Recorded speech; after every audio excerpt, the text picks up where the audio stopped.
from the ages of 7, 8, 9, 10. I was raped by my uncle. I'm not going to mention any names, but I was raped by my uncle. And to this day, I still sometimes sense the smell of alcohol and just the way he was touching me. What is up, everyone? I am Lachlan Samuel, and this is the Open Up Podcast, the show where real people open up and share real stories of struggle.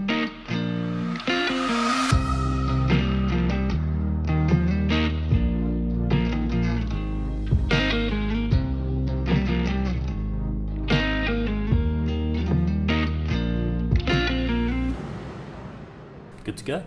Yeah, good to go. What is up, everyone? I am Lachlan Samuel, and this is episode number 12 of the Open Up Podcast with Simon Shin, who's going to teach us how to discover our true identity. Thanks for being here, Simon. Thank you. Appreciate it, Lachlan. It's awesome. Yeah, I really appreciate it, man, and I'm really grateful for Leon actually reaching out and telling me to get in touch with you to get this episode going. Thank you. Obviously, I chat to you a little bit about what you've been through and the struggles that you are here to talk about on the Open Up Podcast. Our format, like I was saying, usually starts in childhood when we go through what you feel shaped you into the person you are before that struggle. But because your struggles, your trauma does start fairly early in your life, I thought I'd hand it over to you and you can just get us going with your childhood and everything that you've been through today. Yeah, awesome, Lachlan. Appreciate that.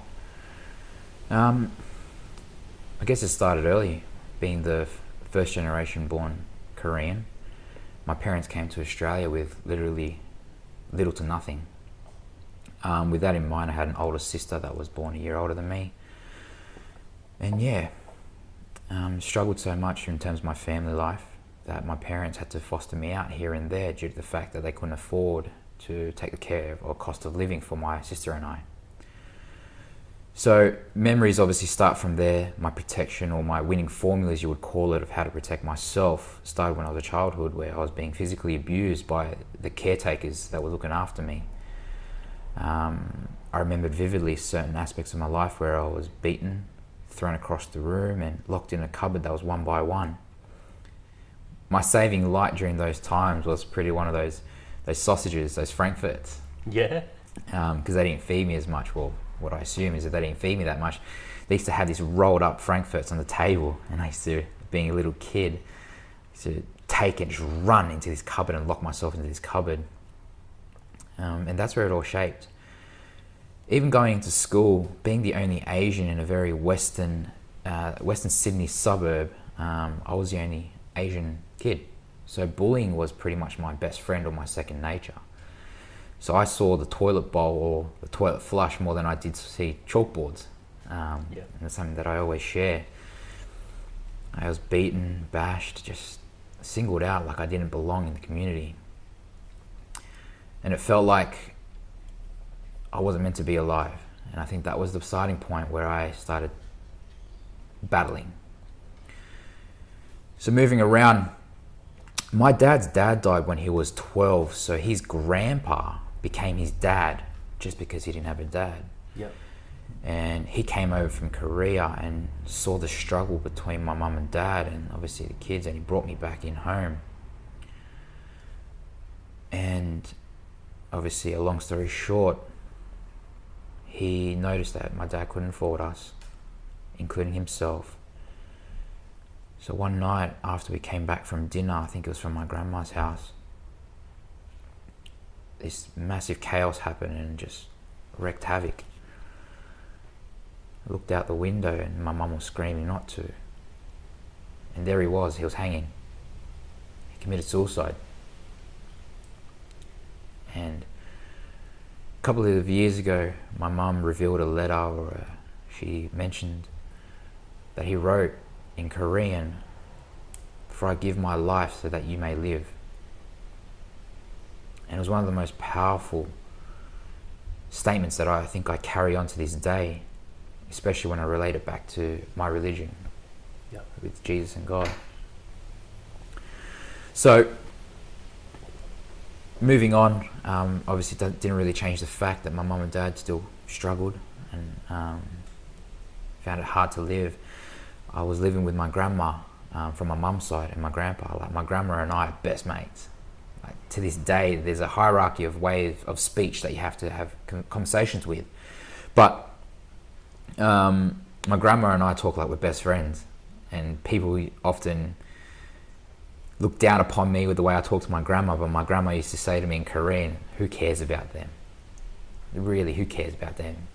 I care about this. Is our conversation. Let's make it for us. And that resonated with me a lot.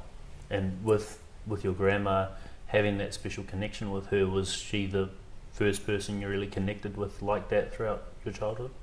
I think the best way to explain it is, rather than connection, is I found love. Okay. Because I didn't find love when I was born, is pretty much. And to you, does love tie in with appreciation? And acceptance. Acceptance of you, okay. Definitely will be acceptance. Okay. Because it plays a big role. But in saying that, I did struggle at my grandma's house too. So from the ages of 7, 8, 9, 10, I was raped by my uncle. I'm not going to mention any names, but I was raped by my uncle. And to this day, I still sometimes sense the smell of alcohol and just the way he was touching me. Yep. And I carried that burden for a very long time. So you see, during this time, obviously it sounds like everything happened one after another, but it actually didn't. Everything was collaborating together and overlaps with each other as well. It's a lot to take on at a young age. Got to the point where I didn't realize what it was doing to me, that I even, he used to give me $5, and every time he touched me, he said, no, don't say anything. But he used to give me $5, and with the $5, I used to buy like these little Hot Wheel Matchbox cars. Yeah. That was my favourite toy. It was the only thing that I could afford, my apologies, my mum and dad could afford, or my grandma could afford. So to shut me up, he'd give me $5. But it also got to a point where I was so desperate, because I just wasn't privileged enough to have toys, that I'd go to my uncle and say, hey, I'll let you touch me if you give me $5. Whoa. So that was my norm, because I didn't know anything better. And ever since that day, it was just a normality where this is where I hated my parents. And I know hate's a very strong word, but I told my mum and dad. People did ask me, how come you didn't tell your mum and dad? And I did. But who would believe an 8-year-old kid or a 9-year-old kid that their uncle's touching them weird, that the uncle's penetrating them? So they thought I was lying. Whether it be their denial, I don't know, but I'm not going to speak on their behalf. So this is how it shaped me when I was young. So racism, bullying, physical abuse by people that I didn't know that were caretakers of me, apparently, and then obviously the trust that was broken when I look back now by my own blood, by my own family. During this time, my escape route was soccer. Yep. I used to go to soccer when I was at my grandma's house, to Shepherd Park, which is a field in St. Mary's, and I used to play soccer there, and that was my runaway. The coach was absolutely lovely, would help me out. I used to score like 7, 8 goals a game, and one time I had this award, and I think I still have it, where it said, scoring 112 goals in a season. It was absolutely phenomenal. But soccer was my escape route. By the age of 10, 11, 12, I was pretty much at home constantly then with my mum and dad, but we battled. And the reason why we battled is because I was in this protection mechanism where I didn't know or identify my mum and dad as my mum and dad. Yep. I just saw them as two human beings who's looking after me, that are trying to tell me what to do, which is my mindset. So we clashed a lot. And I also noticed that, and I could sense that my dad was trying to put a lot of his past failures in his life, because he had to live on his own, because obviously his dad died early, and he was trying to make that success out of me. But I didn't recognize it then. I'm only talking from what I see now. And what do you mean by success? Through soccer? Correct. My dad was a brilliant soccer player, awesome defender, So I was an attacker because I'm not as tall as my dad. My dad's tall, so I don't know why I didn't get his genes, but it's awesome. But correct. He made it really well. He could have gone further, but because he didn't have the proper support of his family, or by meaning his family, mum and dad, because his dad passed away. My grandpa passed away early. Yeah, I think he struggled. He was in the military, served a lot longer than he had to. Yeah. So he was very highly ranked up. And is this in the Australian military? No, South Korean. So it's compulsory in South Korea to go to the military as national service. Yeah. So my dad spent a lot of time there. My dad, I think he wanted to escape the trouble. So he moved to Australia when he was 19, 20, 21. So that's when he started his life here. And he came here with $20 in his pocket. Crazy. Yeah, it's a big risk. Yeah. And my mum's been here since she was 13. So Okay. that's where the marriage starts. But yeah, soccer was my runaway. At the age of 11, I was playing for under 13s, 14s. And at the age of 14, I was playing for under 20s. Wow. So soccer became my escape route of life. And is it the first place where you found value? Correct, I did. It was something that, it felt like one of those moments where when you just feel like nothing else matters in the world but what is happening in that moment. So I was present with myself. Yeah. Yeah, so it was good. And then I at the age of 13, going into high school, I found my first love. I'm not going to mention her name, but I found my first love. She was absolutely amazing. It's as difficult as it is for me to say that right now because of how we ended up. She was amazing. We've been together for 10 years. We were together for 10 years. And again, that's when I found love again. I found wholeness, acceptance, acknowledgement. And I started shaping my identity to that love. Okay. And was she the first person outside of your grandma that you found that love and acceptance with? Correct. Okay. Definitely. And I think for that reason, it's because I did spend obviously 10 years with her, but at the same time, I look back and I sacrificed a lot of my life for her as well. Yep. And I'm not saying she didn't, I'm just talking my perspective at the moment. So correct. So I would lie to my parents, cheat my parents. I did whatever I could to see her. I did. And you're saying you started shaping your identity to fit what she wanted, was that right? Correct. Okay. I think that's spot on for that one. By the age of 14, 15, I was representing New South Wales, to the point I was representing Australia in soccer as well. So I was doing really well for myself. So then I found that comfort. Yeah. And you really do start identifying comfort at a young age. And little do you know that it has to be broken for you to really become a man or mature about it as well. But this is when also that, after speaking with my psychologist and my psychiatrist, was when my depression, anxiety would have kicked in. Okay. I started burying a lot of my things in my life because all of a sudden I've got this awesome, powerful love that just overpowered everything. And true, love conquers all, it does. Yeah. But it also blinds you from what you haven't overcome as well. And with this love, was it a love deep enough that you could feel comfortable being yourself and letting her into that trauma that you experienced growing up? Interestingly to say, no. I didn't actually tell her my story. Wow. And I think, like I said to you, I think it's because I buried it so deep, it just didn't matter to me. Yeah. But she knew of the struggles between my dad and I, my mum and I, the cultural aspects and I, which just didn't fit in well with me. So by this time I tried to commit suicide. Okay, and what age was that? It would have been 15. Wow. And believe it or not, Lachlan, that's actually the first time I revealed it. Really? Yeah. Wow. It's powerful, man. And the way I wanted to commit suicide was I wanted to hang myself. No one knows this, and I'm revealing it raw right now. Yeah. My little baby sister's 11 years difference between me. So when I was 15, it means she was 4. As I was trying to hang myself from the ceiling fan, She walked in, and that look she gave me made me break down. Yeah. That was my first attempt. Okay.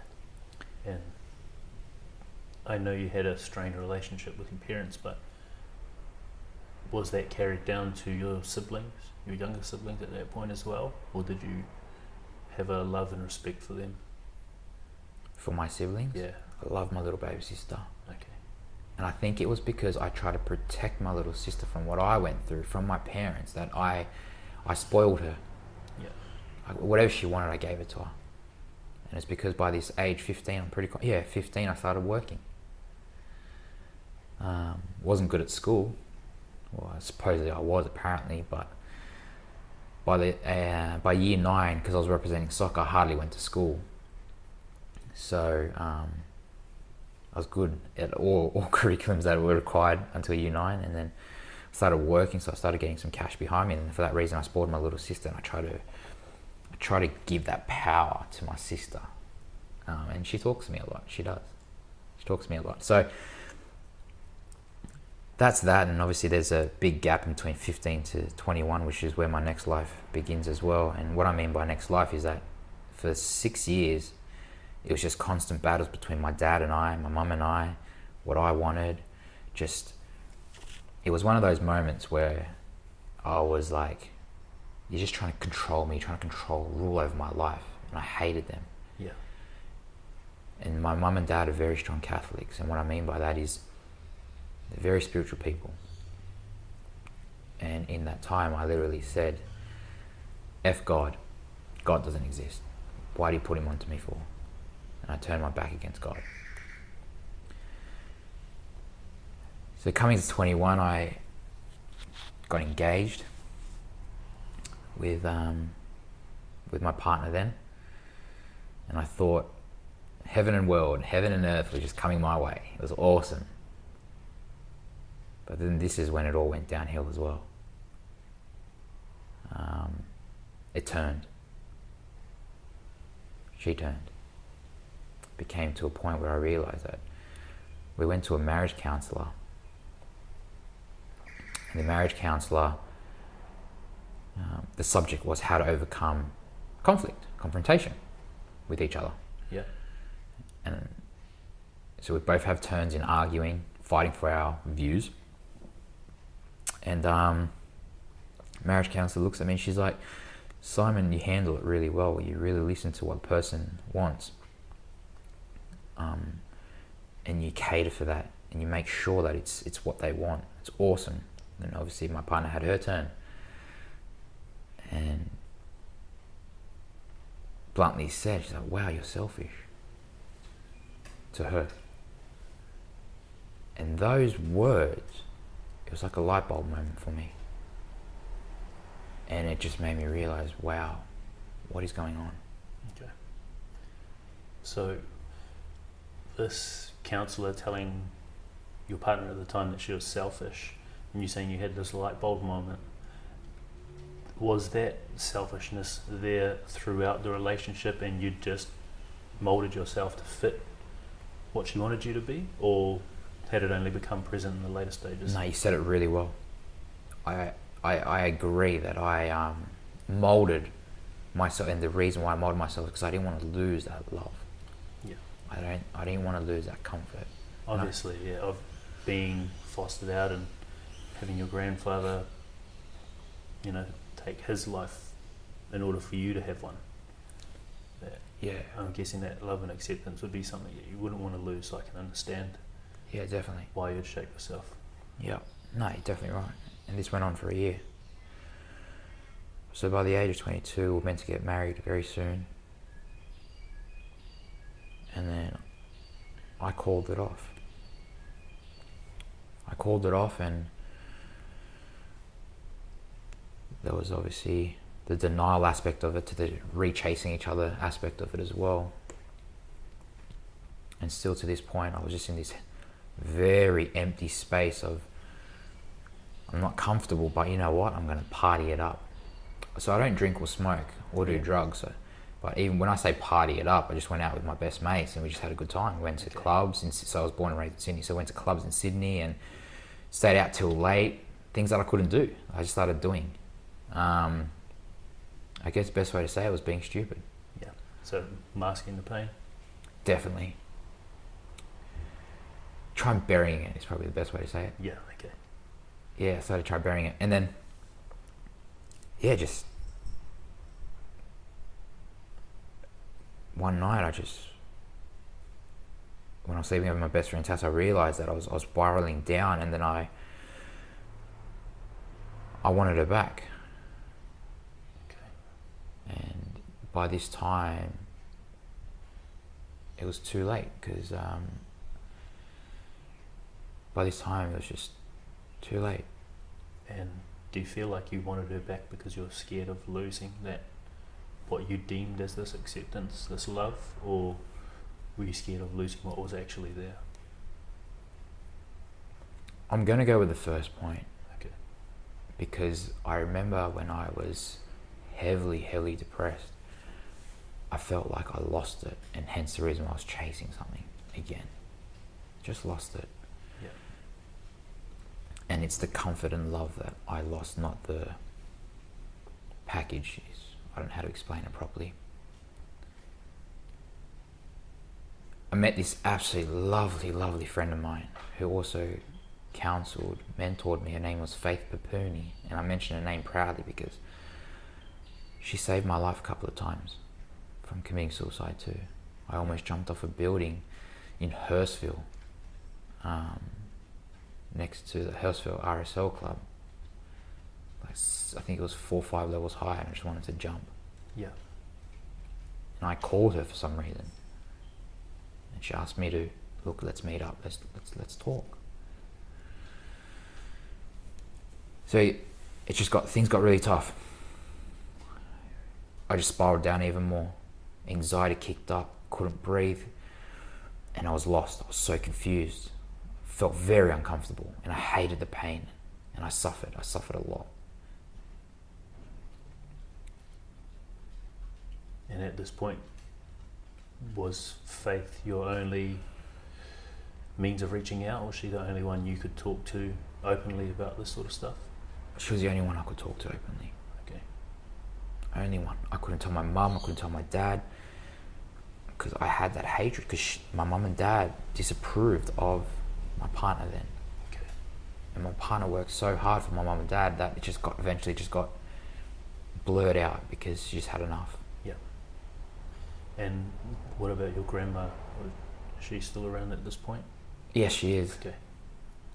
It's interesting though, because the Korean culture, or the Korean background of it, they don't believe in mental illness. Okay.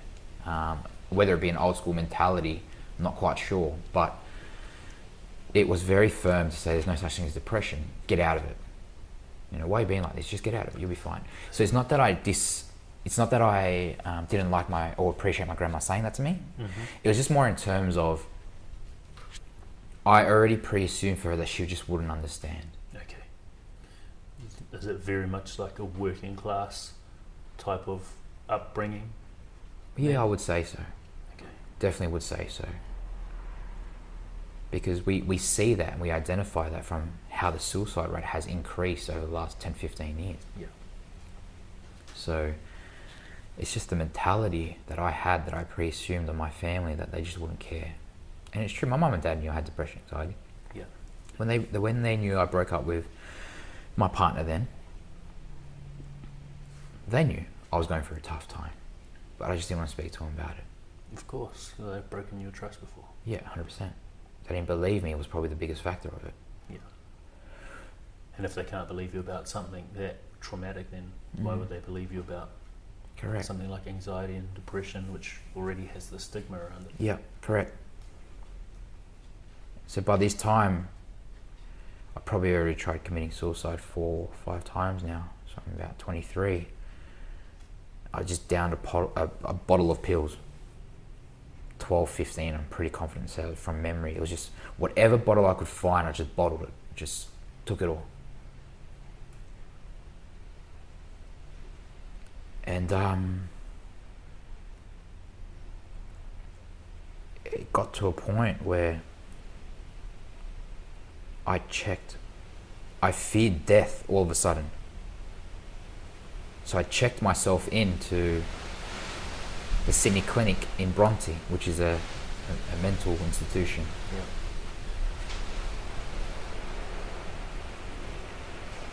And I did it because, like I said, it was a fear of death. It wasn't because I wanted to better myself.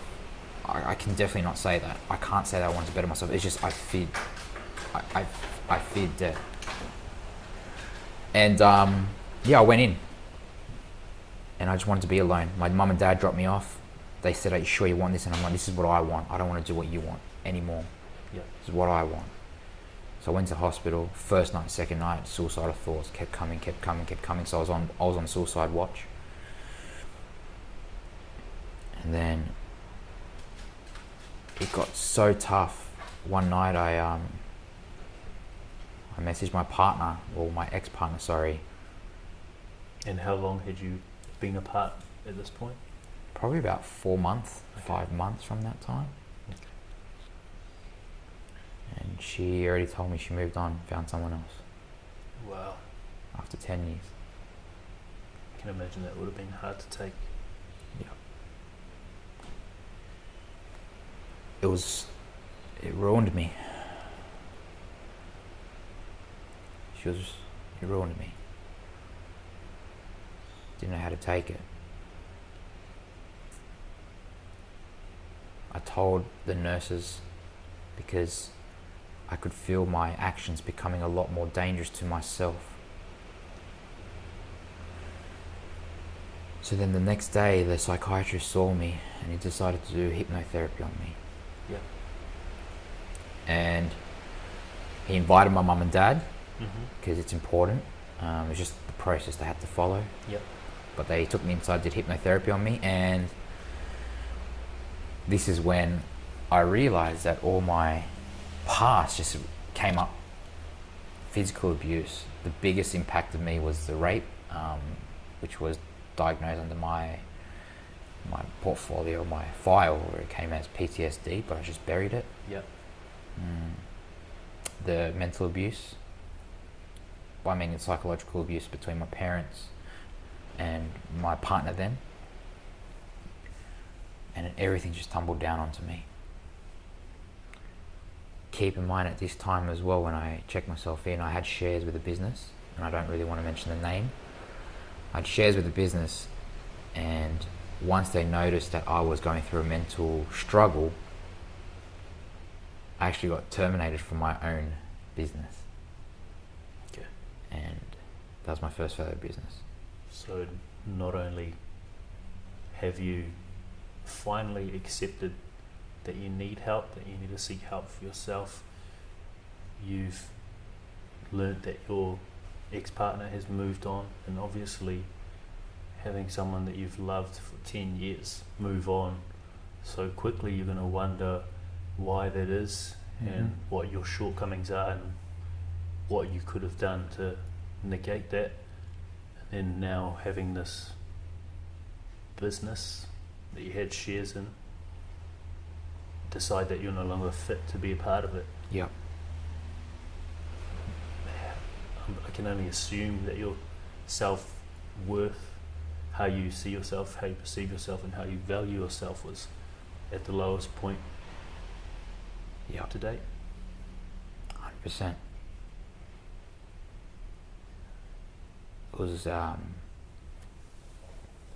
It was one of the most difficult periods of all the moments. And that is what I fear today, presently going back into. Going back into... The loss of identity. Okay. I didn't know who I was then.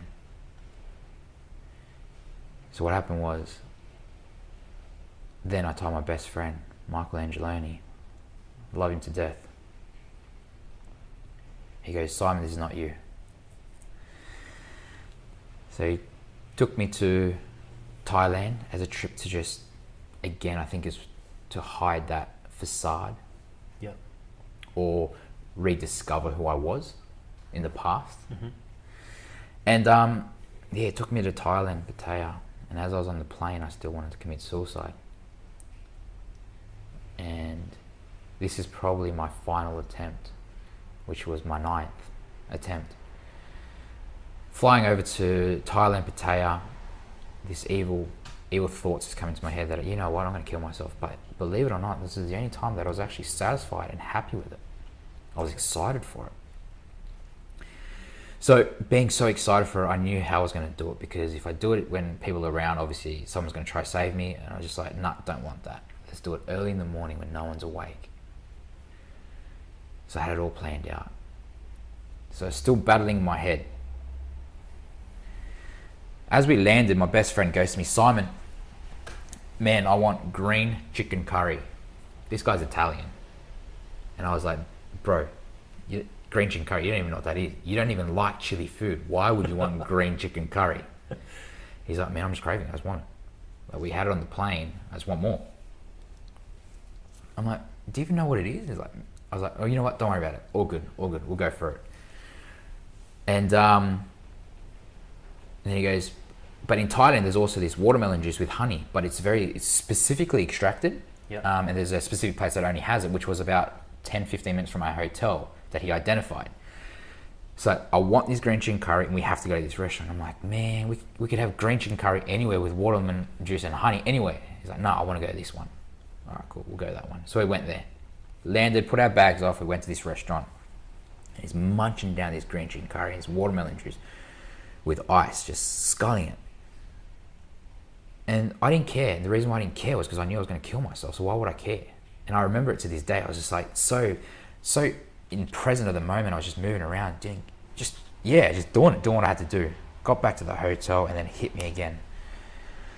As we're going up the elevator, I was counting the levels that were going up. 14th floor, Pattaya Hotel Resort.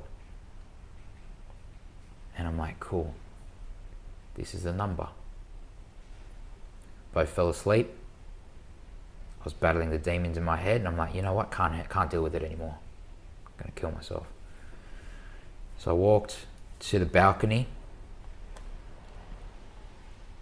climbed over the balcony barrier, and I held on and I looked into the sky and I said, you know what, God? Save me now. And I let go, and I promise you I let go. And all of a sudden I just feel this massive tug from my neck. Pulled out and just got yanked over, and then I just felt this massive uppercut right on my right chin. And I looked up and it was my best friend. He started crying and I was crying, and I was looking directly into his eyes, and I remember not seeing his eyes, but for some reason I saw this image of Jesus. And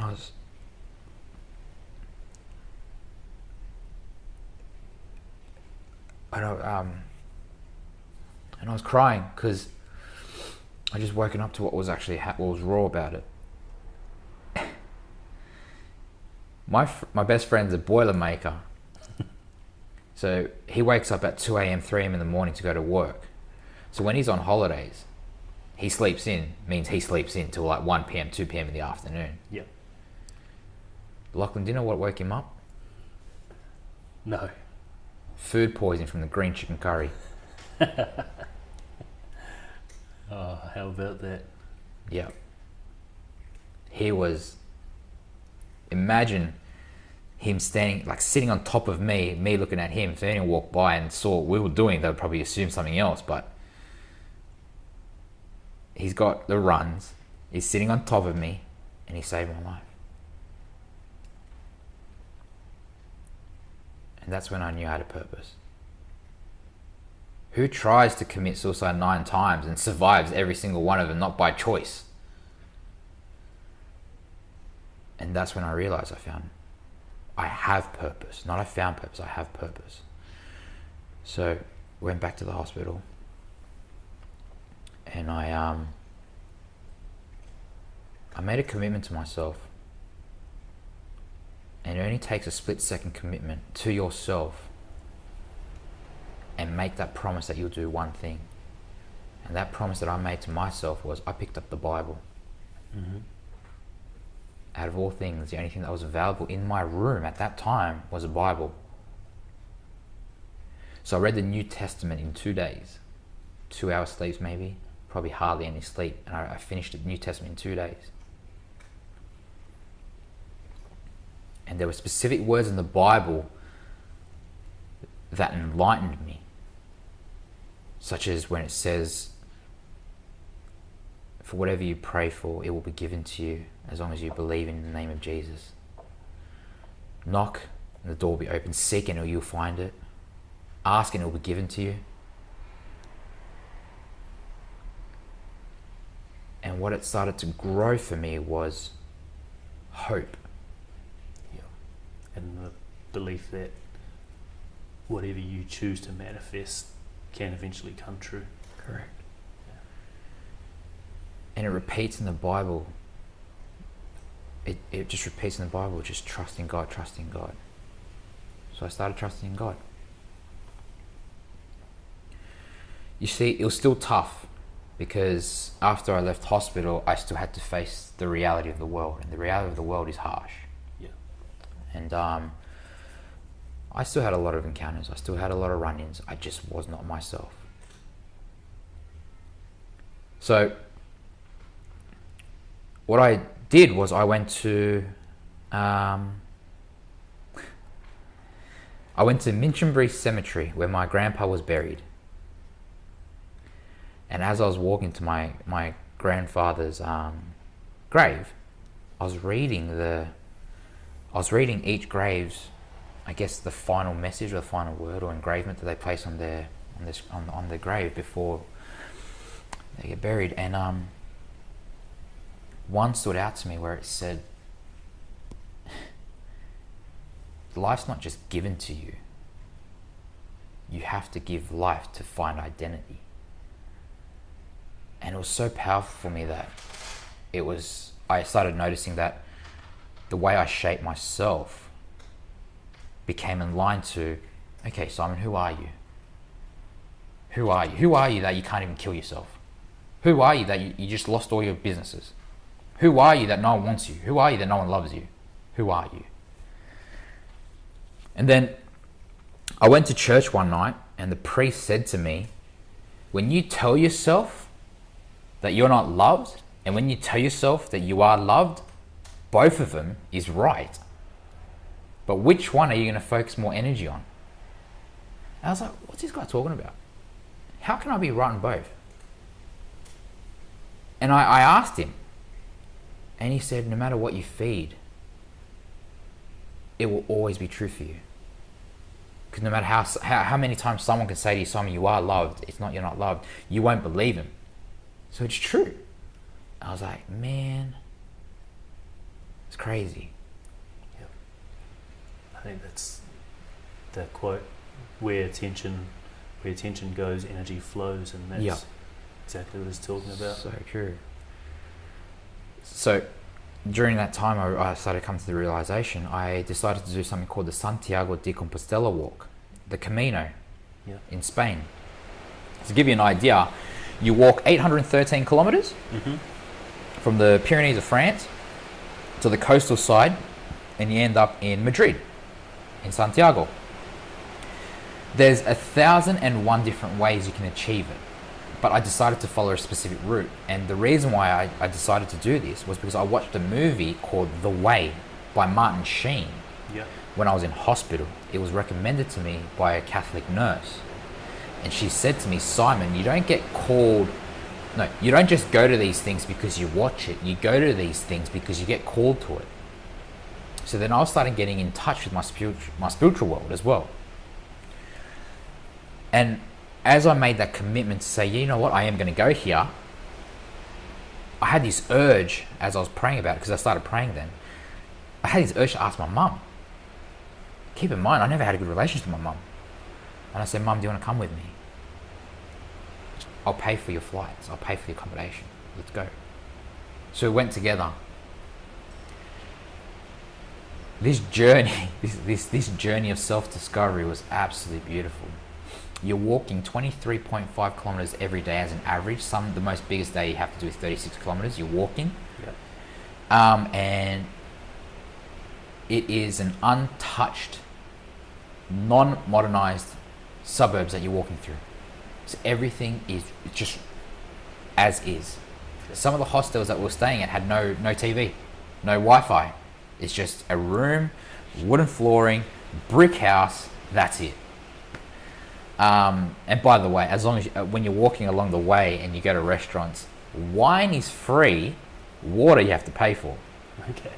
So that's what came to my departs.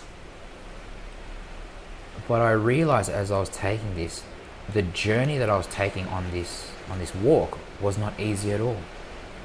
We're going uphill, we're going through bushes, going through rainforest, we're going downhill with no path, no footpath. And what we followed was a yellow arrow that was literally the size of about 20 centimeters and about 15 centimeters thick. That was our guidance. That was the light that we had to follow. And we put all our trust in this arrow to say that we're going the right way. And there wasn't an arrow every single meter. It was an arrow every 500, 600 meters. So you could get lost anywhere between. So I took my mum with me. Took us 4.5 weeks. Wow. Yeah. Took us 4.5 weeks, but the first 2 weeks she was awesome. Powerhouse, she completed it. But then after that, she got blood blisters on her feet. It was so bad that she literally couldn't stand on her feet. So she caught a taxi every second day thereafter. Okay. But my demons hit me then as well. And then I stopped and I said, it's probably the only time that I actually was very genuine with my mum. And I said, Mum, I hate you. I don't want to do this anymore. I want to kill myself. Like, why do I have these thoughts? I'm in a beautiful place in Spain that no one can do any harm to me, but yet I'm fearing life. And I blame you, Mum, because I didn't feel love. I didn't have anything to go by. I didn't have any foundations built up within me to move on. And it's your fault. This is the only time I actually heard my mum swear at me. She turned around, she looked at me and she said, I don't know if I'm allowed to swear, but I am. Yeah, go for it. She turned around and she goes, you want to give up, Simon? Get the fuck out of here then. And I was like, oh, I didn't expect that. She goes, go kill your fucking life then. You want to give up? Fuck off then. My mum is 150 centimeters tall. So cute. And hearing those genuine words, it was just amazing. Because she finished off with, whether you continue, whether you kill yourself, it's your decision. Whether you want a good life or a bad life, it's your decision. Simon, you're destined for great and big things. I have so much belief in you. I have so much love for you. I know I wasn't good to you. I know I hurt you and I know I didn't believe in you. But I'm here now, aren't I? So she shed so much light into me. And she literally said, for every breakdown is a bigger breakthrough.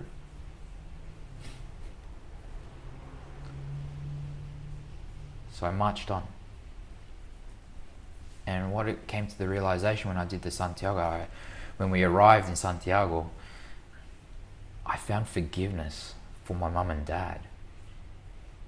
Yeah, and what led you to find that forgiveness? Obviously, them not believing you, I can imagine that would be a massive hurdle or barrier to break through or get over. How do you find forgiveness for something like that? We were walking up a hill. And I remember as we're walking up this hill, it was a spiral hill, by the way. I remember my mum, she was struggling, as I was as well, because this hill had to be in an incline of at least 40 degrees. It was a very steep incline hill. I was struggling and I was climbing and climbing. And then my mum was like, Simon, how much more longer? I'm like, Mum, it's just around the corner. Keep in mind, I didn't even know. I was just doing it because I wanted to help my mum. Did you get it though? I was lying because I wanted to help my mum get through whatever she could get through. And that's what I realized. My mum did whatever she could during her struggles to do whatever she could for me to have a fulfilled life. And that's how I learnt this metaphorically. Even during my struggles, my mum's struggling too. Vice versa, even during mum's struggles, I was struggling too. But she was doing whatever she could to feed me, to get me up, to make me stronger. It's just that I placed an expectation on it. And with that expectation, I judged and criticized her based on my opinion, the answer that I wanted, even though it was done by her expectations, her answers, the way she wanted. Okay, so how did you find forgiveness for them not believing you? The realization Yeah. and the acceptance that what happened to me wasn't done by my mum and dad. It was just what happened. I created a story to blame them that they didn't protect me. But essentially they did. And another way that I found that forgiveness as well. How did they protect you? More in terms of push me to move on. Like that whole cultural aspect come back here where it says, Simon, you have to push on, move on from it. Okay. You can't believe what you're telling yourself. Hence the reason why we don't believe you. And it's because they had their denial. And there's a reason why I say this is because when I came back from Spain and I had this conversation with my mum, and she said, Simon, do you know, when you told us that story, it killed us. We were in so much disbelief. It's not that we didn't believe you. It's just that we wanted to deny it because we just... They would save themselves. Yeah. Yep. And they pre-assumed that I would be okay because they thought it just happened that one time when I told them. They didn't know it went on for 4 years. I mean, later when I was in hospital, they found out, but they didn't know. They just thought it was just that day that I told them was the only time that it happened.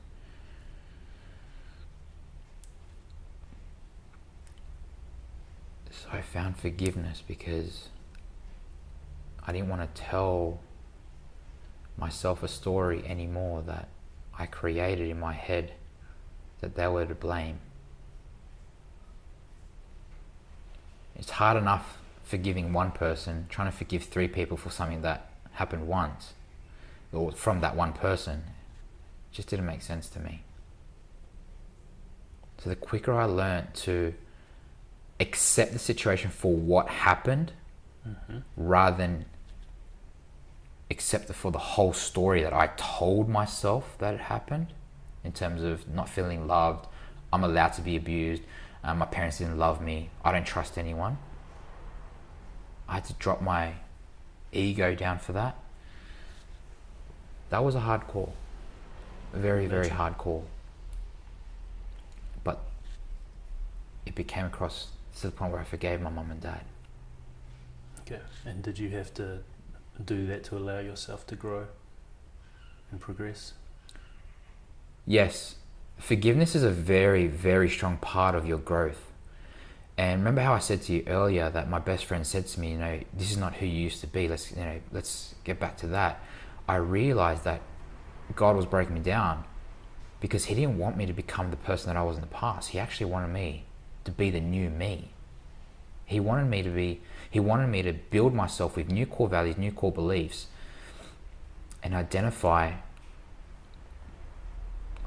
me genuinely. And that was challenged. Yeah. Because after I came back, from that day onwards, is when I started to do everything in terms of how will I find who I am in everything that I do, whether it be good or bad? Okay. And does this tie in with the idea of discovering your true identity? Correct, it did. The minute you say to yourself you want to start discovering, gives you a new possibility to make it happen. Now, along the way, you will definitely have roadblocks, you'll definitely have roadblocks. But just because you have roadblocks doesn't necessarily mean you stop trying to find your identity. It just means that roadblock just wasn't who you are. So therefore, find a new road. If I said to you, Lachlan, you got to go to a petrol station, are you going to tell me there's only one way to a petrol station? If it's flooded, are you going to say, I can't get there? I'm pretty confident to say you'll find either another petrol station or you'll find a new way to get there, a new direction. It's exactly like that in life. People halt at one obstacle because they are afraid of responsibility. They're afraid of their fears, and trust me, I am too. And the quote that I always bring upon is, you fear everything and literally run, or you face everything and you truly rise. Okay. And you've faced a lot. Yes. I mean, you've been fostered out, you were abused, bullied in school. You had to face your grandfather taking his life for yours, obviously abused by your uncle and given that money, so that would have impacted your relationship with money as well, and then having told your parents and them not believing you. You faced a lot, and obviously throughout that time before you came to that conclusion in Spain where you could forgive your parents again, you ran from all those fears. Yep. You ran from everything. And now finally you've found this space within yourself to forgive and to allow yourself to grow and progress and find your own ways around those roadblocks or barriers. Now you're rising to your occasion, trying to find your purpose. And like you said, when you were saved on that building, you realized you actually have purpose. Yep. Can you give us an idea about how you went from this person who was running from those fears to someone who rises? Yeah. I have to stress it out there. You do not wait for you to realize that you have a purpose. This day onwards, for whoever's listening, whoever's hearing this out, realize and recognize that you have a purpose. And that purpose is who you are. The biggest and most powerful weapon that we have right now is no one is like us. No one is who we are. We are not all the same. That's the number one key factor of that. Number two is really understand love. Love conquers all, and it does. It heals it so much as well. But what I'm saying about love is don't love other people, don't love materialistic things or anything like that, or try to replace your losses with materialistic things or a person to love you to cover that gap. Love yourself. Love yourself, because your skills, your conversations, the way you look, there's purpose behind it as well. And the easiest way to do that is identify yourself in front of a mirror. Even though people might say, yeah, but I hate the way I look. That's fine. But then are you trying to tell me you hate the way you smell things, taste food, brush your hair, what clothes you wear, or how you talk to people, how you make your best friend feel? Because we can't pre-assume these things on behalf of other people, because we can't change the way people think, feel. What gets to us is our assumptions. And from who I was for a person that wanted to commit suicide to how I overcame that to identify purpose was giving hope a chance. And when I say giving hope a chance, I mean giving myself a chance to try literally everything in this world.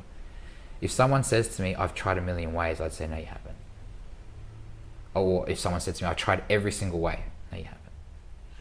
I'm pretty common to say there's more ways. I'll put my house on it, there's plenty of ways to do it. It just might be that I haven't discovered it, you haven't discovered it. Well, let's start discovering it. So I covered that on an aspect of love for myself.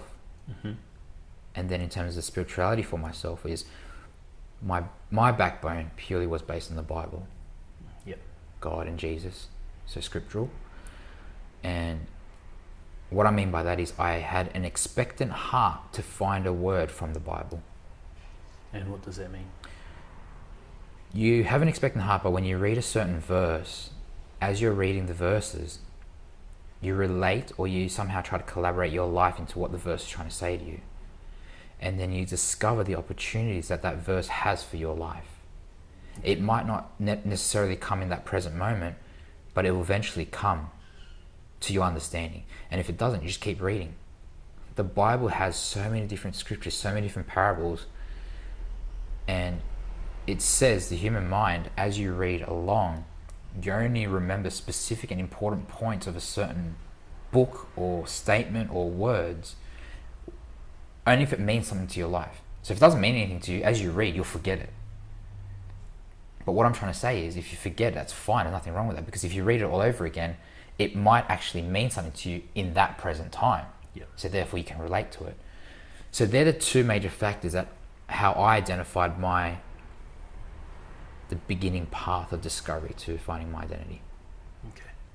And for anyone listening who isn't religious at all, who doesn't believe in Jesus, God, or the Bible, I've spoken about this a little bit with other guests as well who've talked about the teachings, but obviously I'm not religious, but what I see the Bible as is this book that teaches you how to live the best life possible. Correct. How to strive to achieve that, what you say, that identity, and to find your purpose, not just to find it, but to also pursue it. Yep. And to live your life in a way that benefits not just you, but everyone else around you.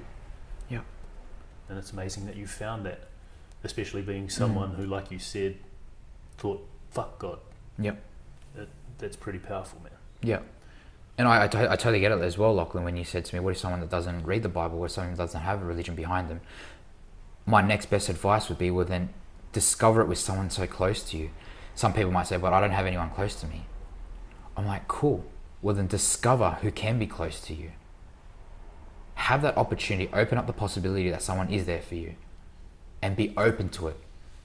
You can't really expect someone to love you if you're going to turn away from it. It's not fair then, because then you're actually not opening yourself up to the possibility. Okay. So it'd be finding that backbone, that back person that will always be there for you. So it might be your mum, your dad, your grandma, your best friend. Hey, you never know. It actually might be the council worker down the road that you just decided to speak to. There are 7.3 billion people in the world. You'll be able to find one. It's just how open you are to it, and the opening of the possibilities allows you to discover your identity, because when you're at the worst of the worst, your true identity comes out, and you can start building your foundations from there. Yeah, it's amazing. And just want to add on to the end of what you're saying by being open, that there's 7.3 billion people in the world.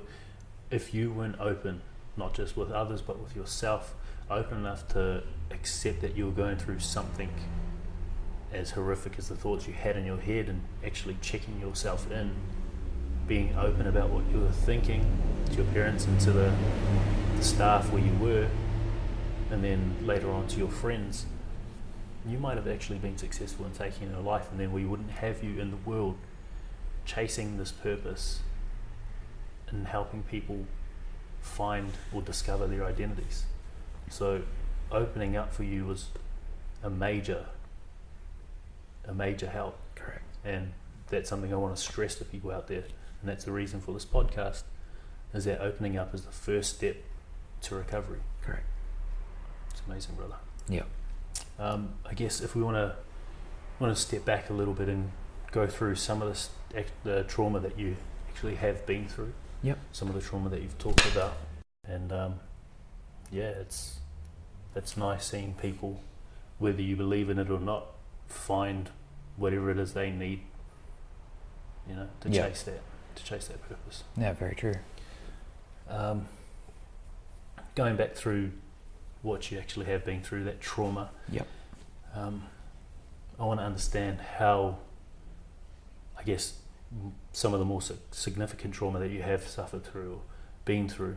I want to understand how you come to terms with this mentally and how you've either processed or released these events that you've been through. Obviously, being bullied throughout school, that may not seem significant to most people, but when you are a kid, being bullied, especially ethnic bullying for your race, you are going to feel outcast. You aren't going to feel like you fit in. So I guess in a sense that would lend itself to you later shaping yourself to fit this mold that your partner had. But how do you think you've processed that bullying or learnt to cope with it and heal from it? Bullying at a young age, especially at a young age, it really shapes the way you think. Or, sorry, not the way you think, really shapes the way you believe who you are. Yep. And you start to believe at a young age because you're so fresh about it. You take pretty much what people say to you biblically. Yeah. So, admittedly saying at that young age, I don't know how I overcame bullying. I don't know how I was so strong about it. I don't know if I ever was strong about it, actually. Or was it something that I just buried? But the process that I took to overcome it was, again, being open to forgiveness for whatever happened to me in the past, from whoever it was. Yep. Discovering the possibility of how much freedom will I get from this? Because it wasn't about them anymore. It was actually about me, of how I wanted to be free from what people said about me. And it also came to the realization that, you know what? No, I don't believe what you think I am. No, I'm not a Chinese cunt. No, I do not eat dogs. No, I don't know how to, no. It's just like yes, no things. Yeah. And what I say yes to is, yes, I look Asian.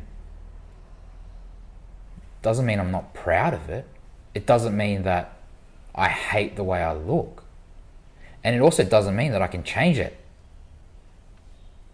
I learned to love myself in that aspect as well. Because I did, Lachlan, when I first was severely bullied. I remember the time when I was almost drowning in that toilet seat, third cubicle, a Lady of the Rosary primary school. I remember it clearly to this day. When I was drowning in that and I was choking on it, I hated my culture. I hated the way I looked. But it came to the realization that when I start looking around the world and you look at the 7.3 billion people around the world, hey, there's a lot more Asians than there are anyone else. I wanted to say it, I didn't want to sound racist. Yeah, no, that's all right. I'm like, there's a lot more people than you, actually. Yeah. So it wasn't just that, but it was just in terms of, again, everyone has the possibilities of such a bright future that we make a difference. Yeah. And that's the key word. Key words statement. We make a difference. And I wanted to make a difference. And I didn't want that to define who I was. So I forgave it. Awesome. So I could have freedom. That's powerful. And that's what a lot of people need to hear. Yeah. Is that these beliefs that you take on from being bullied as a child, they generally aren't true. Yeah. They're generally things that people say to you because they're insecure about themselves and what Correct. they're going through in life, so they put that stress onto you. Yep. And you don't have to carry that throughout your life. You can, identify it and decide whether or not it's accurate, and then you can release it. That's so true. And choose to accept yourself and love yourself. Very true, Locke. And when I do these speeches and I present to people in terms of inspiration, motivation, especially at youth camps and that, one thing that I say to people is because the bullying question comes up a lot. Simon, I get bullied at university, I get bullied at high school, I get bullied at work. And I say, well then, bless them. And when I say bless them in a spiritual term or the religious term, what I mean in the normal way is that thank them, but also be appreciative of it. Because the reason why people bully is because they need a sense of power and they feel threatened. So when they bully, they feel threatened, hence the reason why they bully you. Yes. Because you might become more powerful than what they are or think they are. And because because you're challenging them, they want to knock it down as quick as they can right now so you don't make a difference whenever you have to make that difference. But bless them, because what you'll see is when they say kill them with kindness, yeah, it's very ironic and it's very like the status quo, but it's actually true. Yeah. Don't stoop to their level, but appreciate their level and say, you know what, thank you. This is, you know, I want to get better than this. Hence the reason why I accept what you're saying to me, but I don't believe who it is. And that's tying back into what you said about whether you're going to focus on the bad or the good. Correct. And where that attention goes, the energy flows. If the attention flows towards blessing someone, then you're going to focus on being positive and loving who that person is, no matter their flaws, instead of worrying about, oh shit, these are my flaws, this is what they're telling me isn't right with me. Definitely correct. Yeah, it's just 100%. moving into that positive direction. Yeah, yeah. And like you say, blessing them. Yeah, and it's true. Like, I know some people might say, but how do you stay positive in a very negative world? And it's just affirming with yourself that, hey, you know what? Believe that you don't deserve this. Believe it first. Because some people believe they deserve it because, oh, maybe I am. It's because I am Asian. Yeah, and obviously you being through what you have the right to feel like you deserve Correct. a lot of the stuff you've been through. But it isn't true. Definitely. And you don't deserve it, and it's not your fault. Yeah. It's the first affirmation you have to say to yourself.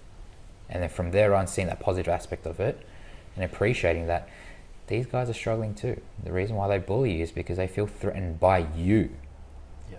And as long as you accept that, there's so much possibility from that.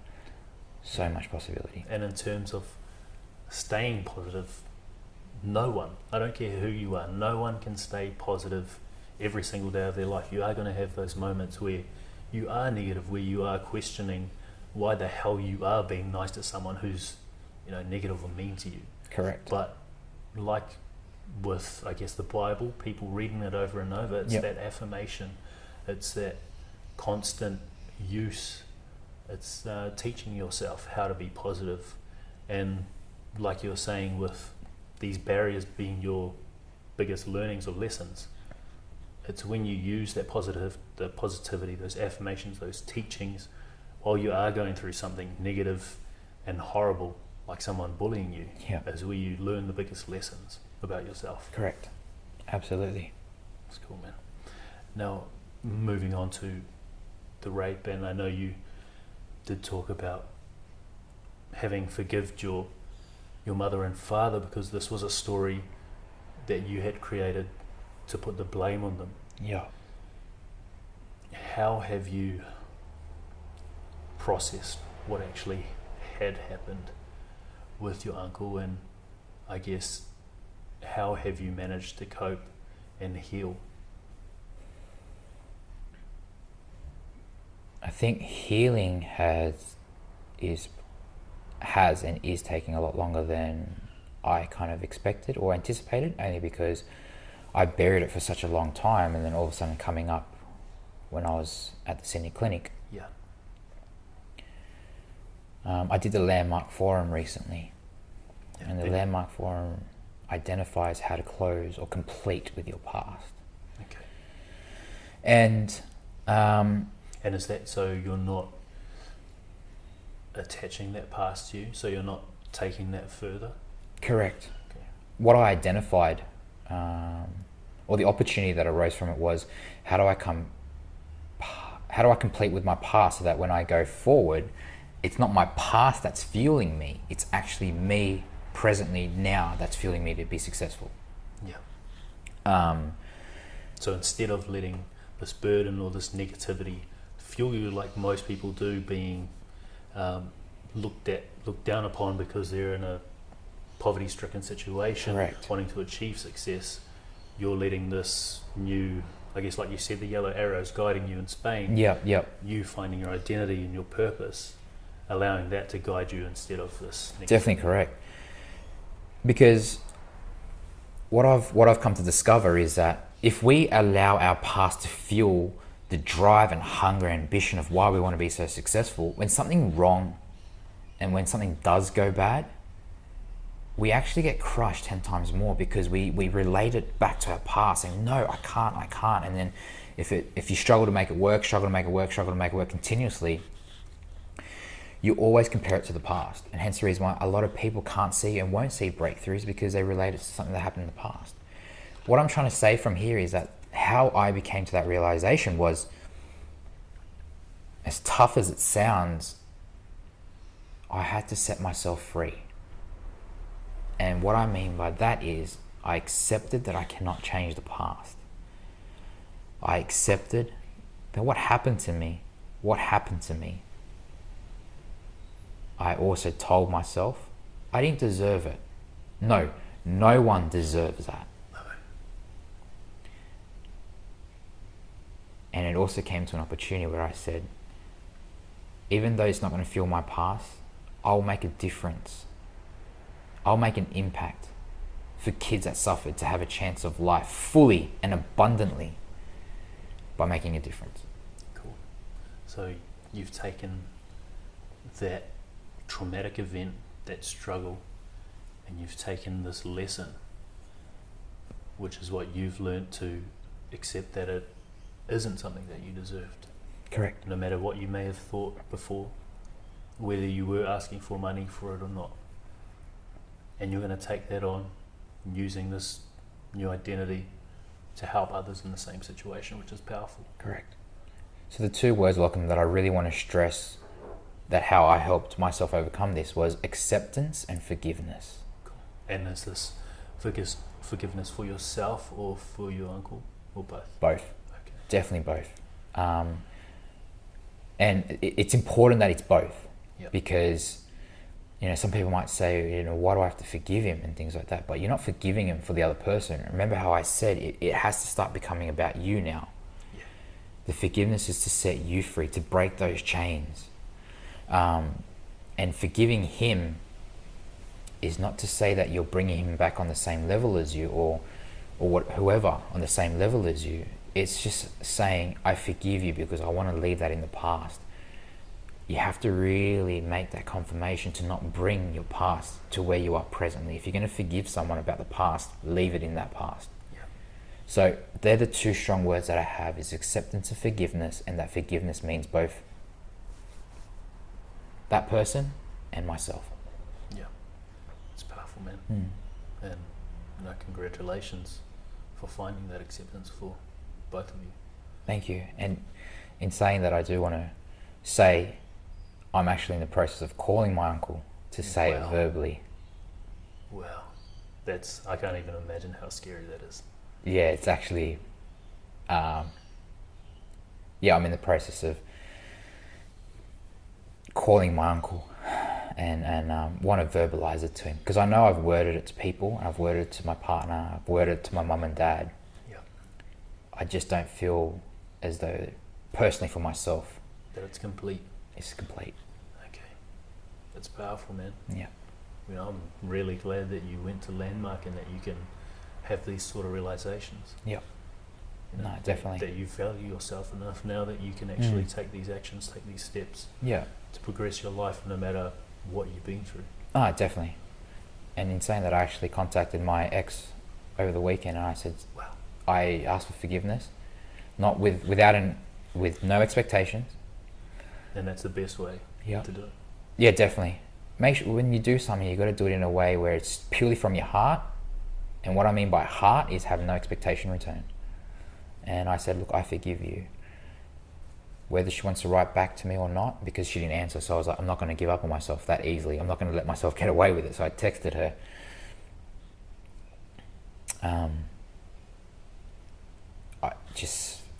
So much weight has come off my shoulders from that, and I just can't imagine what's going to happen with my uncle, so I'm a bit nervous. Yeah, I can imagine that. But yeah, that's the process.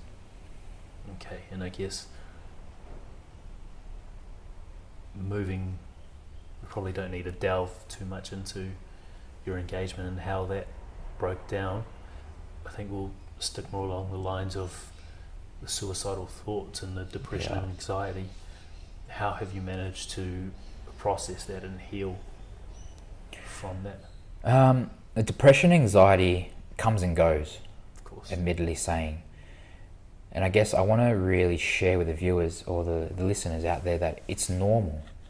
Yes, absolutely. It's part of your everyday life, and believe it or not, everyone goes through it. So that and the reason why we believe that what we're going through is a lot different to everyone else is because we start comparing ourselves to other people. Yep. So there's a lot of research that I've done, and something about my project that obviously we'll probably talk about later.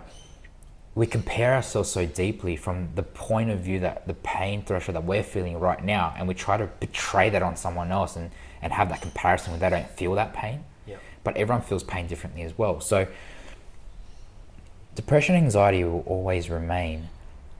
It just depends on how you define it. And I chose to define it as, it's a bad day or it's a good day. What am I going to do about it? And like we said earlier, where am I going to focus my energy on then? Yeah. So that's how I overcame with depression, anxiety. But also with that, I always reach out. I always reach out to my wife. And she's just been she's been like she's a stocky rock is the best way for me to say it. Rock. Yeah.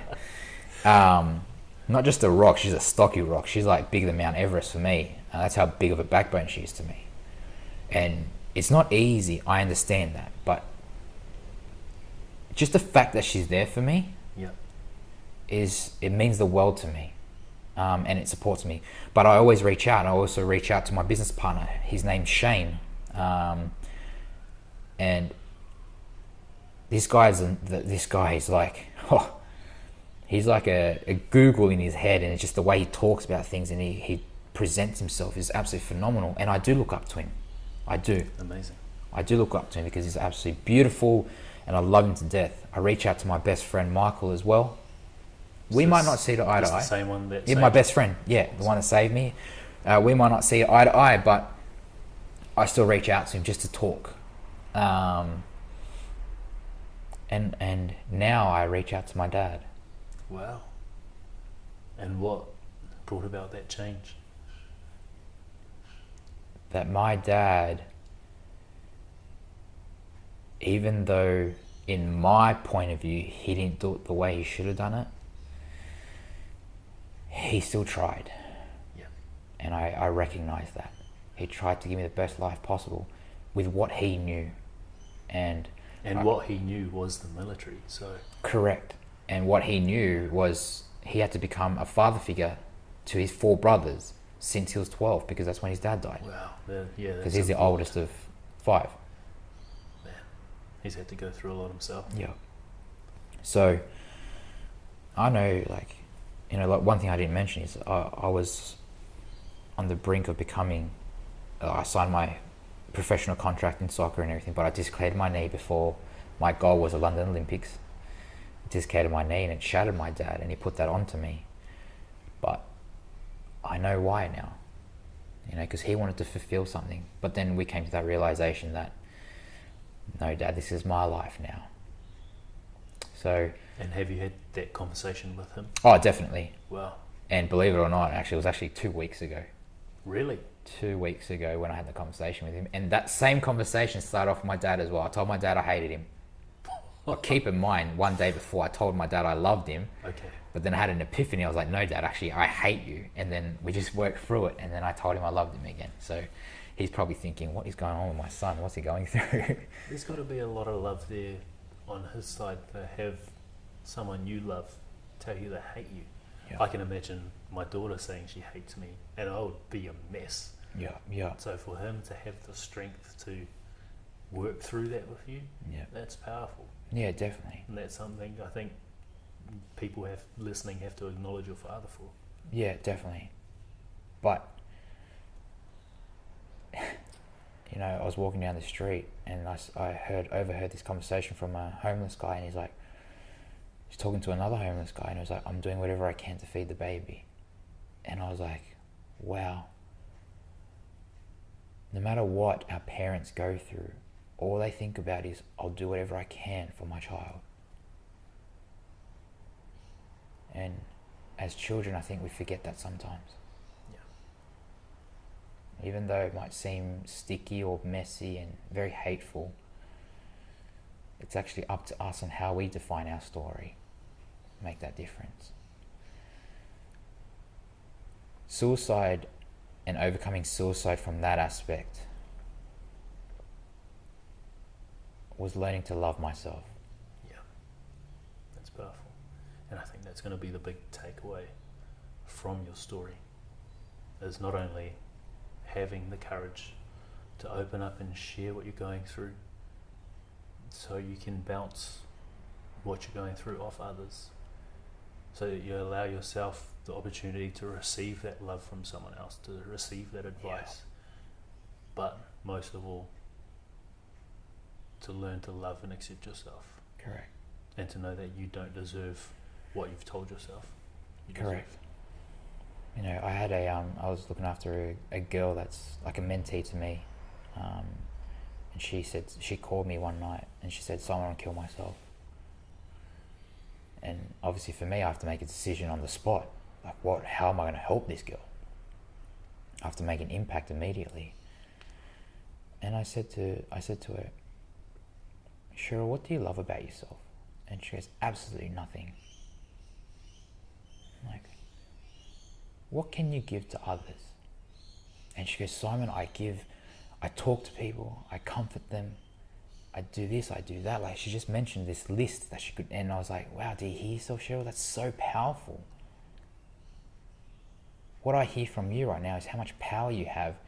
You're just wanting some of that power back. And why did you call me, Cheryl? And she was like, "Because I just needed someone to turn to."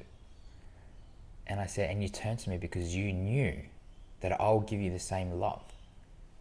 And you knew that I'll answer the call because you mean someone to me."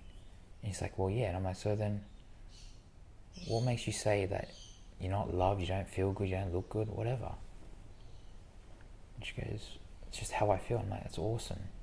The fact that you actually acknowledge what's going on actually allows you to recognize the possibilities of the future that you may have as well. So what I'm trying to say about suicide, and when I say to people, love yourself, they always come back to me is, how do I love myself, Simon? And I'm a firm believer of invest into yourself. And invest into yourself by reading or going for a walk or going fishing or whatever you may like. Your bed has to be only for your bed. Take risks. Take big risks. Because everything that we have in this earth right now, I came to the realization, it wasn't going to come with me when I get buried. Everything's temporary right now. Yeah. Take risks. Like, suicide, as ironic as it sounds, is the easy way out. It is. And I say this, Lachlan, because I was there once. Of course. And I was saved, resuscitated once. So I overcame it by investing into myself. I try to start, I wrote down what I really, really loved, what I liked doing. So I loved playing soccer, I loved fishing, and I loved spoiling my partner. But back then I didn't have a partner. So I was like, not trying to find love, but I just try to spoil people that were close to me. So it would be friends, family members, whoever. I spread that love out. Yeah. And then I found that my meaning of love was the meaning of living is giving. So I wanted to give to people. And it doesn't necessarily mean give presents or gifts or any materialistic things. Sometimes giving time is a lot more valuable than actually giving something so precious. Yeah. And I think in the Bible it also says, give to be given. Yes. So, I mean, if you are giving, then eventually, in time, that'll be reciprocated. Yeah, 100%. Back to you. There's a lot of people that might believe in karma. And it's true, when you do good, it'll be measured tenfold in return. And I'm telling you now, like, suicide is not the end.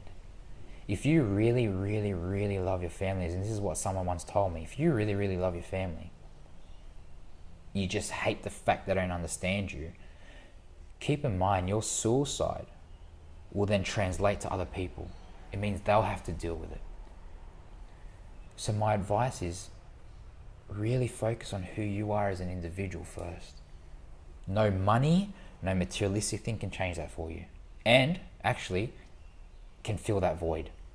It won't fill the void. Your love will fill that void. And for that reason, when I found love for myself and I was very confident, and when I say confident, not cocky, but confident as in, you know what, I don't care what people think and say about me.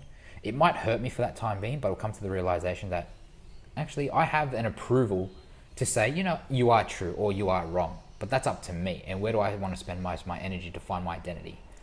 So I identified that I was a person that accepted who I was, and I only want to identify who I wanted to be. Yep. So I let no one dictate my success in that journey.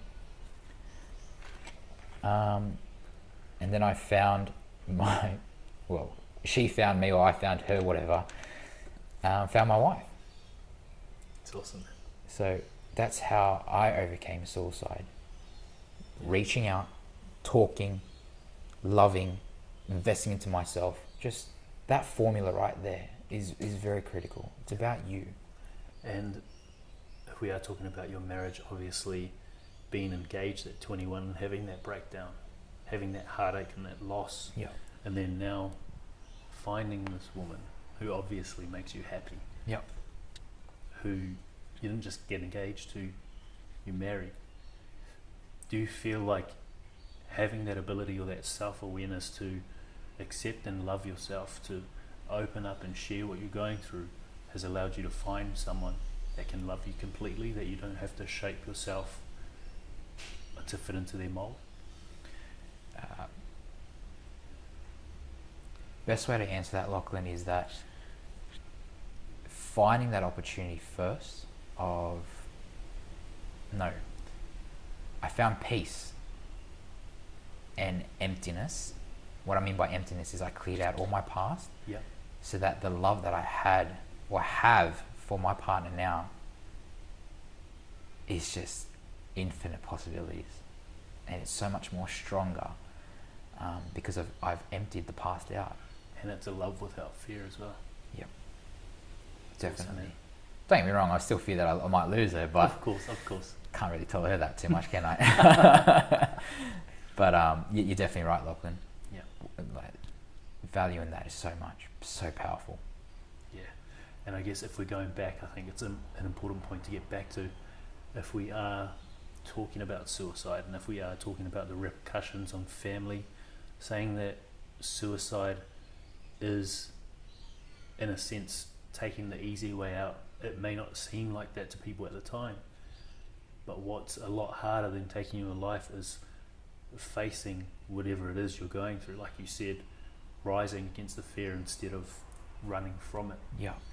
And tying again back into the theme of what you're talking about is learning to identify what it is you're going through internally, mentally, and then assessing it and deciding whether that does shape who you are, whether you do accept that as part of you, or whether you choose to let it go and accept yourself for who you are, who you really are. Oh, definitely correct. You're, discovering your identity, Yeah, as you say.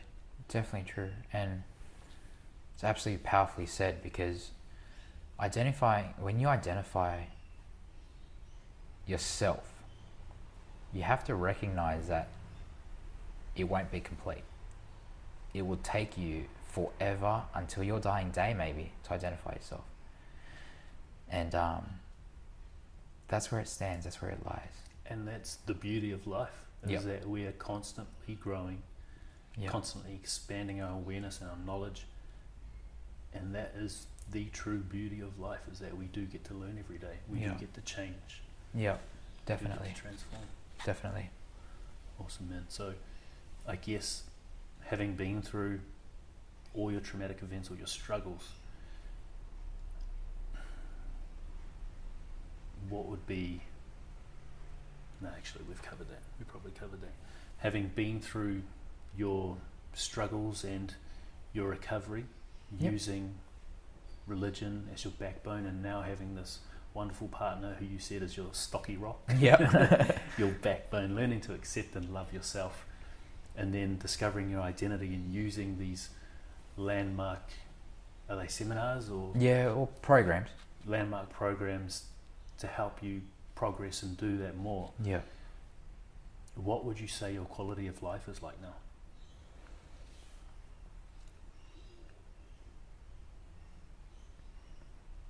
I can't complete that. You And the reason why I can't complete that, Locke, is because life's not over yet. I'm still breathing. Okay. So quality is measured by, obviously, an opportunity to measure something completely. And I won't be able to measure it for you because I think I don't want to measure it either. Because I don't want to complete it. And the reason why I say that is what I say now might be different in 2, 3, 6 months' time. Of course.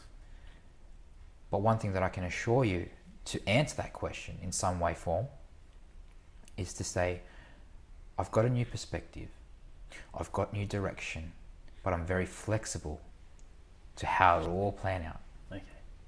So you're content with the direction you're going in? Challenged. Challenge? And when I say challenged, please don't take that as a negative format of the word. Challenged as in, because this is what I personally wanted for myself, is I love challenges. They're an opportunity to grow. Correct. It's a possibility. And that's what I love. Awesome. Yep. It's powerful, man. Thank you. Okay, and so what have you added to your life or removed from it to improve the quality of it? Obviously, you don't want to give the quality of your life that's not complete, Yep. but what have you added or removed to improve your life? We'll go for the removing part first. Yeah. It's awesome to say that I removed the past.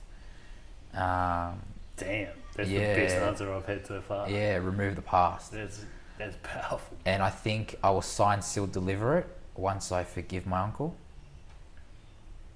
And to make a commitment, I am wanting to have that completed and done and dusted by next Sunday. Wow. And the reason I say that is because a man of integrity follows through with what he says. Yep. So Leon is probably going to hold this up to me, hence the reason why Of course. it's important for me as well, because I identified that I'm a man of integrity and I love following through what I say. He's all about being a man of your word, hey? Definitely. So this is spoken out loud so that I'm accountable of it. I think just saying that I removed my past summarizes everything that I've removed. Because what happens in the future is determined and based on how I feel and direct myself presently. Yep. So we'll keep challenging on that. What I've added is I started a new fuel of fire, or a fire with so much fuel in it now, of how I am going to be impacting, making a difference to the world through what I went through. And through that, to become an entrepreneur based on a project that will make that difference. Awesome. Yeah. That's cool, man. Okay, and if we're talking about life now, what would you say you're most grateful for at this point in your life? Obviously, things are going to change. You're going to progress and grow. But right now, what would you say you're most grateful for? My past. Awesome. Sounds weird. God damn it, man. You're dropping bombs. That's awesome, bro. Might sound weird because I just said I forgot about the past, but I'm grateful for my past. And I'm thankful to God that He gave me so much strength to get through it and that He was there for me all the way. And I thank myself for not giving up. Awesome. That's powerful and that's beautiful to know what you've been through and to know that you're saying you're grateful for what you've been through. I can only take that to mean, as someone who likes challenges, that you realize that those are all roadblocks that you have now overcome. Correct. taken them on as lessons, Yeah. and now you're applying them to your life. And obviously, you're going to start applying them to other people's lives. Correct. It's Definitely. amazing, bro. Congrats. Thank you. Thank you. I guess if we're moving on to your mission and what you were just talking about before Yep. with this project, having been through what you've been through, how do you see yourself helping others? So I'd like to obviously bring up the project that I briefly mentioned Yeah, about. of course. Go for it. During my past, obviously being in the mental institution and being in the fitness industry for over 12 years, you know, I identified gaps for myself that I believe is important, especially with research and statistics saying that suicide's always on the rise continuously. It's 1 every 40 seconds, by the way. Absolutely That's phenomenal. insane. Yeah, and the attempt of suicide is 1 in every 7 or no, sorry, I think it's 1 every 13 seconds of an attempt. And those are just the ones that people know about. Yep. So everything else goes hidden. It's scary, and my biggest goal is to eliminate suicide and give chance for the people that are less privileged. Because sometimes people that are abused in any form, way, shape, they don't reach out because and they don't have a chance for their future. So therefore they turn to like drugs, alcohol, or just difficult paths. But so we found a gap, and the gap in the fitness industry was they purely focused on the health and fitness of the individual, which is awesome, nothing against it. But then I questioned, how does it help their life goals as well? Yes, they might say, well, health and fitness will make you last longer in terms of your job because you're stronger, you have a lot more energy, which is absolutely fantastic. But it focuses on the being of the person. And I want to go more in depth of psychology behind it too. Being in the mental institution, they got awesome programs, don't get me wrong. They look after you for a couple of weeks, but then you're back out in the street. There's no goal setting program. So I came up with a project during the landmark and after the landmark with my business partner Shane, and we decided to come up with this awesome project that will combine holistically everything that's got to do with health and fitness, wellness and wholeness under one roof. So we'll have a gym, we'll have a counselor, psychologist, group sessions availability as well, and we'll also promote group sessions and goal setting sessions with Insane Vision. The founder of Insane Vision is Shane, like I said, so make sure I give special credit to him. And we combine that so that we ensure that the person that we're dealing with can have a wholeness program, that they are fulfilled with their life, that they have a direction in their life, and that they are on the right path. Now, I'm not saying that we're playing God here, that we give them everything, but what I'm creating is a possibility and an opportunity for them to see an avenue in life. Like I said earlier, if I told you to get somewhere, there's not just one way to get there, there's many different ways to get there as well. And we do that because another loophole that I found is that, man, anything that's got to do with the mental industry, it's very costly. We're talking like anywhere between... Can you pull this off? Just pull it to your left. Yeah. Just left. pull it. Yeah, just pull it over. Yeah. Sorry. It's very costly. Yeah. And when I say that is, we researched, and I might be wrong here, but I can be accurate as well, is anywhere between $120 to $220 for a consultation with a very, very qualified psychiatrist, counselor, or even a psychologist. Yep. One consultation. Sometimes people need 2-3 per week because of what they're going through is so difficult, and they just need that comfort. So if we talk about the most expensive rate, we're talking $660 per week. That's not affordable to anyone. It's affordable to people that can afford it in that privileged world. Yep.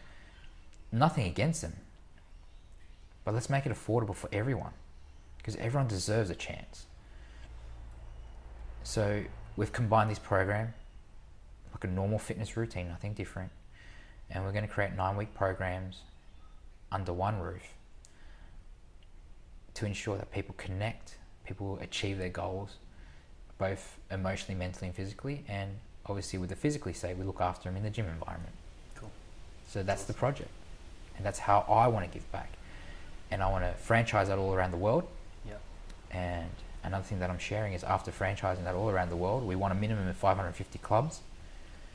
The profit of those clubs, I want to build 10 orphanage schools all around third world countries, Cambodia, Philippines, Vietnam, Uganda, you name it, because I want to give those kids a chance too. It's a big vision, man. Yeah. But it's beautiful. Thank you. It's powerful. And I guess, I don't know how you'd feel about me saying this, but obviously you're using this Bible as this affirmation, a way to live your life the best way possible. Definitely. Live the best version of your life that you can. And in a sense, that's what you're doing with this holistic project. Definitely. Is you're taking this Bible and you're allowing people to use it. Yeah. In And this it's so one true. space.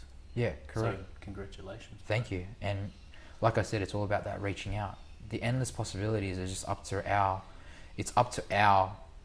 I guess, decision, or it's up to us. And I'd like to do a very big shout out to International Harvest Perth as well, it's a ministry in church that has grown me spiritually. Auntie Irene and Uncle Thomas, that has helped me really see the opportunity to help other people and pray for other people, minister to other people, to have that opportunity. And it's where my vision of my project became a lot more vivid, a lot more believable but true, because I know that that's the image, or that's the vision that God gave me. And having these two prayer warriors or mentors that I have enlightened that opportunity and that belief fact, that self-belief fact that I have to make a difference for the world. It's amazing. It's amazing. And that's something everyone needs. Definitely. And that's what you're going to provide. Definitely am. That safe space and the mentoring and everything, literally. And I'm not gonna limit it. Even it sounds like you can't do everything, but hey, the possibilities are there, right? Yeah. So I'm not gonna stop myself. Yeah. Well, whatever man soweth, Yeah. that shall he also That's so reap. true. So, Yep. yeah. If you sow that seed, brother, it'll happen. Yep. No, it definitely will. I guess if we are gonna come to the end of this episode and wrap up. Yep. Before we do, I've got another question after this, but before we do, because you are religious, you do believe in God, one question I want to ask you is, what does God mean to you? And is that something outside of yourself, or is that something that you believe is inside you? I'd like to answer that question first by saying God is within me. Yeah. Because we're an image and perfectly formed by His image and His Son Jesus Christ.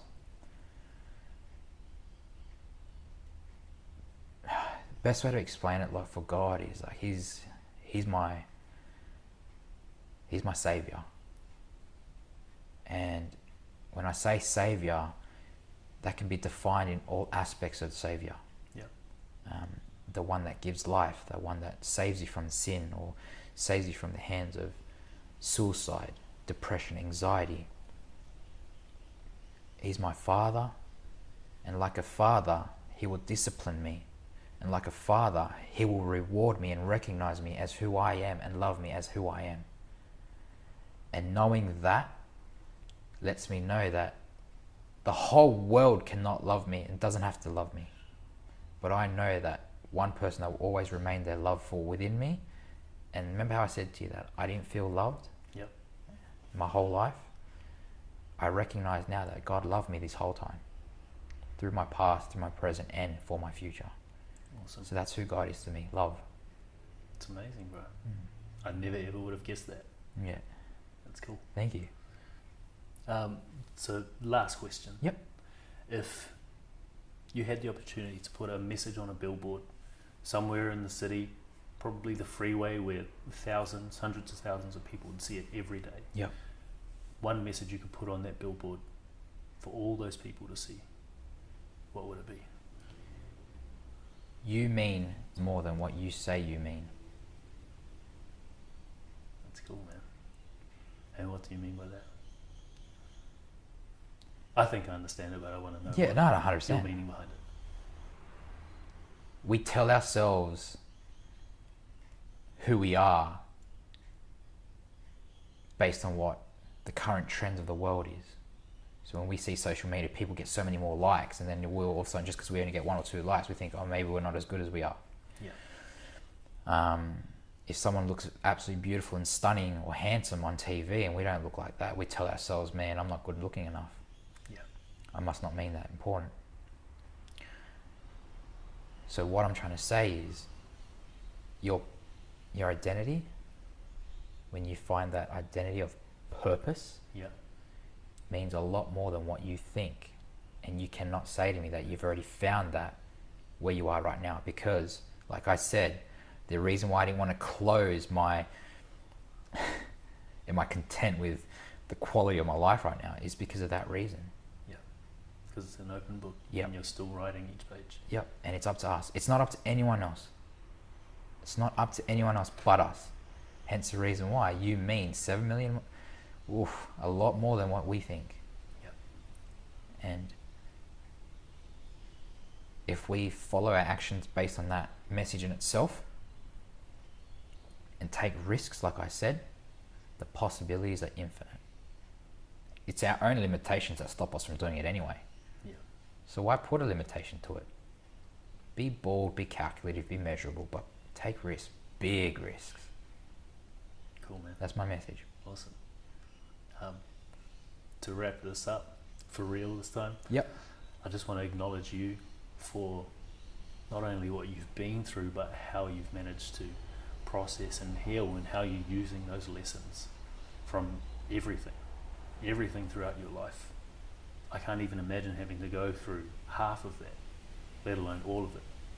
So I want to acknowledge you for going through that and taking those lessons to not only transform your life, but to transform the lives of others with what you're doing with Landmark, or what you're going to do with Landmark, and for what you're going to do with this holistic project, man. Yep. It's powerful, it's beautiful, and yeah, you really deserve congratulations for that. Thank you, Lachlan. Thank you. I'd like to do a quick shout out if that's okay. Go for it. Obviously my prayer mentors, Auntie Ari and Uncle Thomas, thank you so much for the spiritual life that you've given me the opportunity to, and the possibilities open up to my business partner Shane. Love you. Thank you so much for what you have done. You and Sam, absolutely amazing, including Bella as well. Michael, my best friend, for saving me. Green curry. Green curry, oh wow. My grandma, wow, you were there for me all this time. My sisters as well, my mum and dad. Love you, and I forgive you again and again. Second last is my wife. Just being that stocky rocky, like I said, and loving me, that I love you twice as more. And to God, I praise and glorify Him. Thank you so much. And to you, Locke, appreciate this, that this message will get across, and I hope this goes across to thousands and thousands and thousands more. Because even if I impact one person, it's made a difference. That's it, man. Thank you so much. Awesome. And where can people get in contact with you if they feel inspired, compelled to reach out and contact you? Definitely through Facebook. It's under Gino Simon Shin, or even through Lachlan's page himself. Yep. That'll be awesome.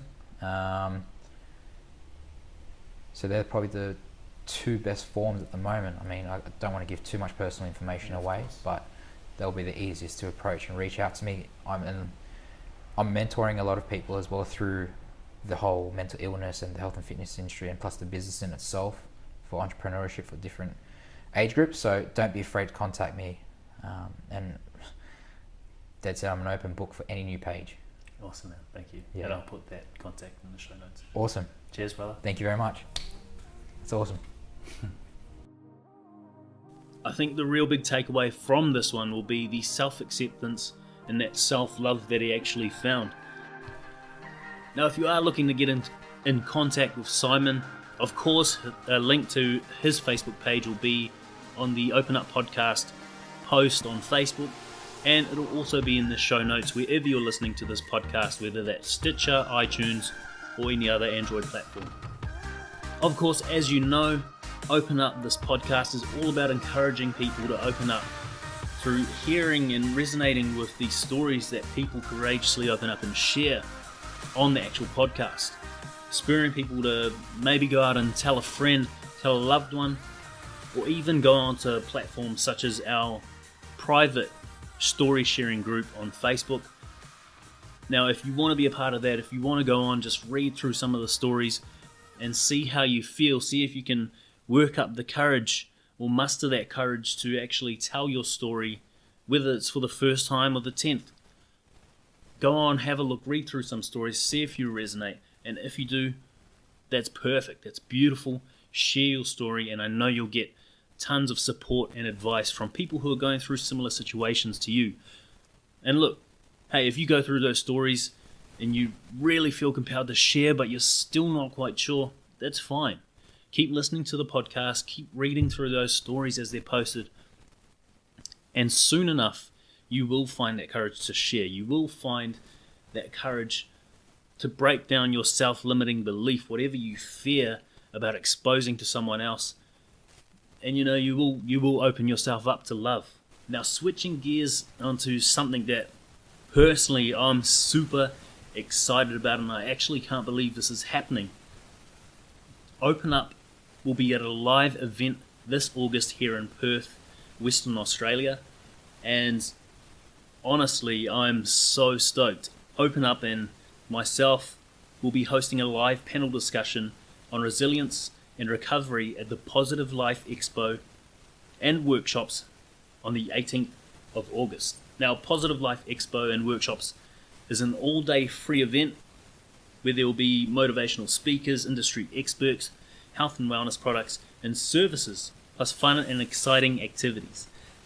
For more info, please check out their link. I'll put that in the show notes, and obviously that'll be on the post on Facebook as well.